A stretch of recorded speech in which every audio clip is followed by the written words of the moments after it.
The interior light on my Freelander stopped working, so it doesn't work off the switch. Nor does it work off the door, so I'm pretty sure it's a bulb. The one in the back has come on when I opened the door, so I think it's a fairly safe bet that the lamp's blown. There's also a third courtesy light, which is in the boot.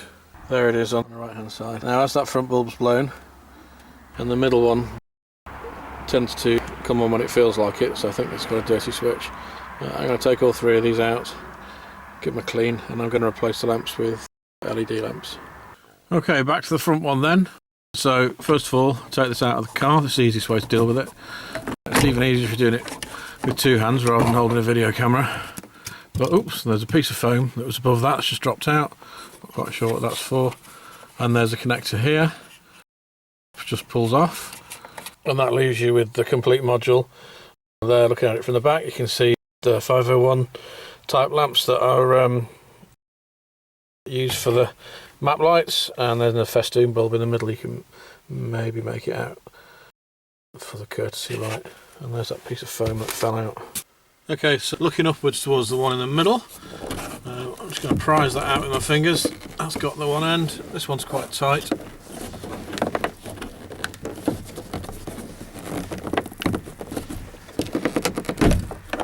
And that's got that out. Again, there's a small connector going into the wiring loom. It's got a little button at the end. Pull that off and that pops out, leaving you with the light fitting, complete with dead flies inside it. Nice. The one in the boot's less easy to get out, so I'm using this this trim tool. It's got a nice broad flat blade to it. I'm going to try and lever it out with that. There it is, and pop the little connections off. Right then, I've got them on the bench. Here's the front console. To get to the festoon bulb, it's necessary to lever out this little plastic piece carefully, because it feels quite brittle. And there you can get to the bulb. These side bits, I don't know if you can see that, they're quite dirty behind those, so I'm going to take those out and give those a wipe as well. I just use some interior hard plastic cleaner to clean up the overhead console and the lenses. That's all come up nicely. I've popped the bulbs back in just so I can demonstrate how they all come out, and I'll show you that in a moment. First of all, here are the replacement lamps that I bought. These are the replacements for the 501s. That's the new LED version. These came from eBay and cost nothing, you know, 20 pence each or something. Here in the back here are the 501s. Just pull them out, and that's what the original filament lamp looks like. There's the LED next to it. So in terms of size, much for muchness, and they just pop into the hole in there, and that, straightforward as that. Turn that round, and the same on this side.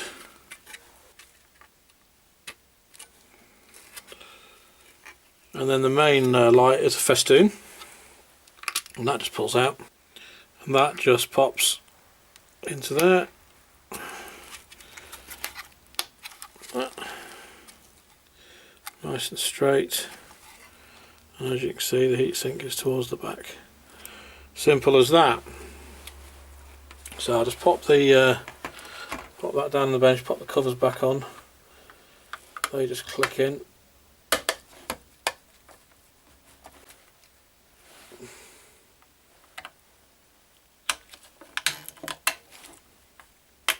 Okay, so that's all ready to go back in.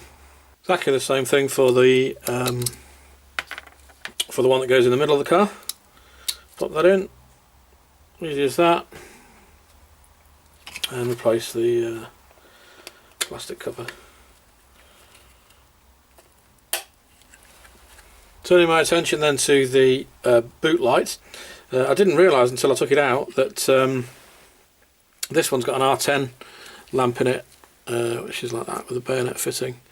So in between taking it out and starting work on the bench here, I nipped down to Halfords and bought a box of 2 of these, princely sum of 15 quid, which is more than I paid for the whole of the rest of it put together. So I'll just pop that in there. That just fits in bayonet fit like that, and it's all ready to go. Since I started the job, it's gone dark outside, so I've got an inspection lamp in the car. I've got the front console ready to go back in, so here we go. Clipping the connector in. Okay, let's try them. Ooh, there's one map reading light. There's the other one. And there's the central main light. So that's fine. The all important piece of foam. Still don't know what it's for. Pop that in. I don't know, like that I suppose. Pop that back in.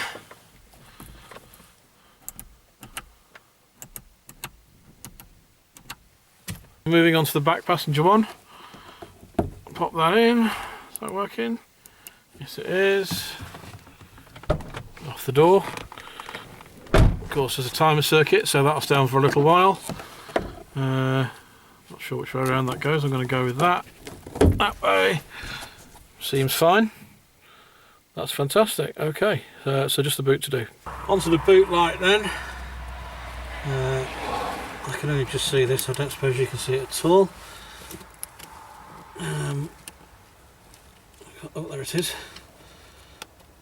There's the 2 connections in, purple one to one end, purple and white to the other end. Lock that back in the panel. Right, I'm going to get in out of the cold. Okay, that's that job done. That's apart from that unexpected little trip out to Halfords, took me less than an hour to do, and it's definitely worth doing. It's made the interior lighting in the car a lot brighter and a lot more useful. I didn't really run into many problems with that. You have to be very careful with the thin, flimsy plastic trim, but I managed not to break any of it. The lamps, interestingly, the bulbs, these little festoon things, and also the Halfords R10s, they appear not to be polarity specific, so they'll go in either way around, whereas these little things, 501s, they are. So when I first put that overhead console in, although I didn't show it on the video, these didn't come on.